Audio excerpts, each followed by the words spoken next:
अस्सलाम वालेकुम नाज़रीन, मैं हूं आपका मेज़बान आशिर अज़ीम ख़ान और आप देख रहे हैं हमारा यूट्यूब चैनल आशिर अज़ीम ख़ान ऑफिशियल। फ़ाबी अय्यी लाए रब्बिकुम आतु कज़िबान। मेरे नबी पाक सल्लल्लाहु अलैहि वसल्लम पर लाखों करोड़ों दुरूद व सलाम। नाज़रीन, कितनी अजीब बात है, कितनी क्यूरियोसिटी की बात है कि जब आज से कुछ अरसा पहले PMLN ये कहा करती थी कि पंजाब उनका गढ़ है, उनको पंजाब से कोई नहीं हरा सकता। और एक वक्त ऐसा भी आया कि जब वो ये कहते हुए खुश हो रहे थे कि उनको पंजाब से 5 सीटें जीत ली हैं उन्होंने, तो ये उनके लिए बहुत बड़ी बात है। मेरे ख्याल में ये उनके लिए डूब मरने का मुकाम है कि वो ऐसे जहाँ पे जो उनका गढ़ है, जहाँ पे उन्होंने हमेशा से हुकूमत बनाए रखी अपनी, और पिछले 15 साल से जनाब शहबाज शरीफ साहब वज़ीर आला रहे और अपनी हुकूमत बनाकर रखी, उन्होंने अपने लोगों को हायर किया, ब्यूरोक्रेसी को अपनी जगह पे हायर किया और इसके साथ साथ वो इलेक्शन जीतते रहे धांधली के साथ। इसका मतलब ये था कि पंजाब कभी भी उनका गढ़ रहा ही नहीं। वो लोग इलेक्शन जीते थे दूसरे तरीके से, या तो मुख्तदर हलकों की मदद लेते थे और या अपने जो तरीके हैं, जो 168 तरीके हैं जो इनके पास धांधली करने के, वो इस धांधली के ज़रिए पंजाब का इलेक्शन हमेशा जीता करते थे और पंजाब में अपनी हुकूमत बनाते थे। तो आज जब सुबह PC होटल से, जब पाकिस्तान तहरीक इंसाफ के तमाम MPs होटल से पंजाब असम्बली के अंदर तशरीफ़ ला रहे थे, तो बस के ऊपर नियाजी एक्सप्रेस लिखा हुआ था, जिसने सोशल मीडिया के ऊपर काफ़ी धूम मचाई कि नियाजी एक्सप्रेस इस वक्त जो है वो पाकिस्तान में दाखिल हो चुकी है, पंजाब में दाखिल हो चुकी है और अब नियाजी एक्सप्रेस को कोई भी पंजाब में हुकूमत बनाने से नहीं रोक सकता। आसिफ जरदारी साहब चौधरी शुजात हुसैन की मिन्नतें करते रहे, 5 घंटे तक उनके घर पे बैठे रहे, उनको अपने पैसों से खाना भी खाना पड़ा, जबकि चौधरी जो परवेज़ इलाही है और उनके बेटे मोनस इलाही ने उनसे मिलने से साफ इनकार कर दिया, क्योंकि जरदारी ने नवाज शरीफ साहब से कहा था कि हमारा मेन मसला परवेज़ इलाही नहीं, हमारा मेन मसला है इमरान खान को हुकूमत से दूर रखना है, कभी भी वो इक़्तिदार में ना आए और इमरान खान से जान छुड़वानी है। तो हम अगर हमजा शहबाज को हटा के पाकिस्तान मुस्लिम लीग काफ के साथ इत्तेहाद बनाकर जो है वो परवेज़ इलाही को अपना वज़ीर आला मुंतखब करवा देते हैं और जिससे हमारी इमरान खान से जान छूट जाएगी, लेकिन ऐसा मुमकिन नहीं हुआ। परवेज़ इलाही साहब ने और मोनस इलाही ने उनसे मिलना भी गवारा नहीं किया, वो इंतज़ार करते रहे जरदारी साहब। तो आज ये बात महसूस हो चुकी है, आज ये बात अवाम को पता चल चुकी है कि पंजाब जो आसिफ जरदारी जो कि सब पे भारी कहा जाता था, वो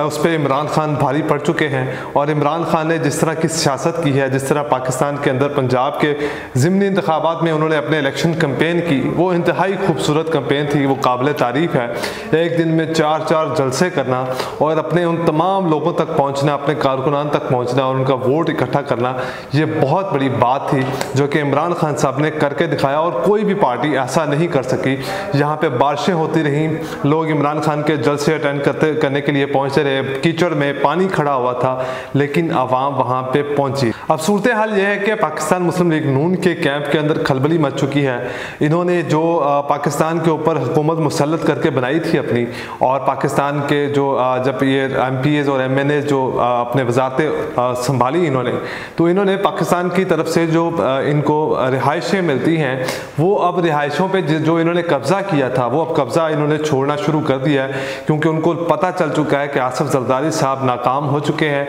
वो उनके बंदे नहीं तोड़ पाए सिवाय एक के, जिसको इन्होंने 40 करोड़ दे के तुर्की भेज दिया। अब ये बात वाज़ह हो चुकी है कि जरदारी की सियासत और पाकिस्तान मुस्लिम लीग नून की पंजाब में सियासत बिल्कुल ख़त्म हो चुकी है और अब इमरान खान के पास इस तरह की ताकत आ चुकी है कि वो जब चाहें शहबाज शरीफ की उंगली मरोड़ कर और बाजू मरोड़ कर उनसे कहें कि इस्तीफ़ा दें और हुकूमत तहलील करें, असम्बलियाँ तहलील करें और इलेक्शन की तरफ जाएं। क्योंकि अगर खैबर पख्तूनख्वा में इमरान खान साहब की हुकूमत है, पंजाब में अगर इमरान खान की हुकूमत बन जाएगी,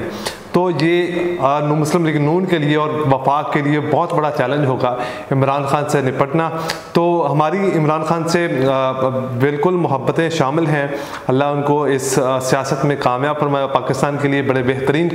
जो उन्होंने इकदाम उठाए हैं, जो पाकिस्तान की खारजा पॉलिसी पर उन्होंने काम काम किया, जिस तरह गरीबों को उन्होंने नफ़ा पहुंचाया, जिस तरह गरीबों के लिए कफालत प्रोग्राम बनाए, और बहुत से ऐसे प्रोग्राम थे जो मैं अगर गिनवाना चाहूँ तो ये वीलॉग बहुत लंबा हो जाएगा। जो कि इमरान खान साहब ने मानते हैं कि सड़कें नहीं बनाए, लेकिन जो सड़कें बनाई, इंफ्रास्ट्रक्चर बनाया, वो बहुत ही कम लागत में बनाया और उससे ज़्यादा इंफ्रास्ट्रक्चर बनाया। सिर्फ मेन मसला ये था कि वो इसको आवाम तक डिलीवर करने में नाकाम रहे, जो कि अब जब इमरान खान को हुकूमत से निकाला गया तो इसी हुकूमत ने खुद ये आवाम को बताया कि इमरान खान की कारकर्दगी क्या थी और उसके दौरे हुकूमत में पाकिस्तान की मईशत कहाँ पे खड़ी थी, किस तरह से ग्रोथ कर रही थी। तो इन्होंने अपने ही पाँव पर कुल्हाड़ी मारी और जो नंबर्स जाके IMF से जो लोन लेना था उसके लिए जो नंबर्स IMF के पास लेके जाए गए, जो पाकिस्तान इकोनॉमिक सर्वे के मुताबिक जो पाकिस्तान की इकॉनमी थी वो बहुत मजबूत थी, और जब IMF के पास गए और इन्होंने जो पाकिस्तान की इकॉनमी सर्वे की जो रिपोर्ट थी वो रिलीज़ की, उसके अंदर ये वाज़ह हो गया कि पाकिस्तान तहरीक-ए-इंसाफ कोविड के बावजूद जो है रूस की जंग के बावजूद पाकिस्तान की इकॉनमी ग्रोथ कर रही थी और बड़े लेवल पे लोगों को नौकरियां फराहम की जा रही थी। पाकिस्तान का जो है जो पाकिस्तान की बहुत बड़ी बड़ी इंडस्ट्रीज़ उस पर खड़ी हो चुकी थी, एक्सपोर्ट बढ़ चुकी थी। पाकिस्तान की जो इंडस्ट्री है बिल्डिंग बनाने वाली, वो बहुत ज़्यादा कामयाब, बहुत ज़्यादा ग्रोथ कर रही थी। किसान बहुत ज़्यादा ग्रोथ कर रहा था, किसान के पास बहुत ज़्यादा पैसा पहुंचा था। बहुत सारे लोग जो है वो अपनी प्रॉपर्टीज़ ख़रीद रहे थे, यानी कि उनके पास पैसा पहुँचा था, जो कि पिछले दौरे हुकूमत में नहीं हुआ। इमरान खान साहब ने ऐसे कुछ काम भी किए, जिस तरह के जो लोगों को पेंशन दी जाती थी उसमें बहुत ज़्यादा घपला किया जाता था, उसको टोटली जो है वो ऑनलाइन ले गए, पोर्टल पे ले गए और उसके ज़रिए जो है ई ट्रांसफ़र की गई तमाम जो है लोगों की पेंशन, जिससे बहुत ज़्यादा करप्शन के अंदर कमी आई। तो ये बहुत बड़े बड़े फैसले थे जो इमरान खान साहब ने किए। सिर्फ मसला ये था कि वो इमरान खान पाकिस्तानी अवाम तक इसको डिलीवर ना कर सके, उनको बता ना सके कि वो क्या क्या उनके लिए काम कर रहे हैं। आज के लिए इतना ही, मुझे दीजिए इजाज़त। अल्लाह हाफ़िज़।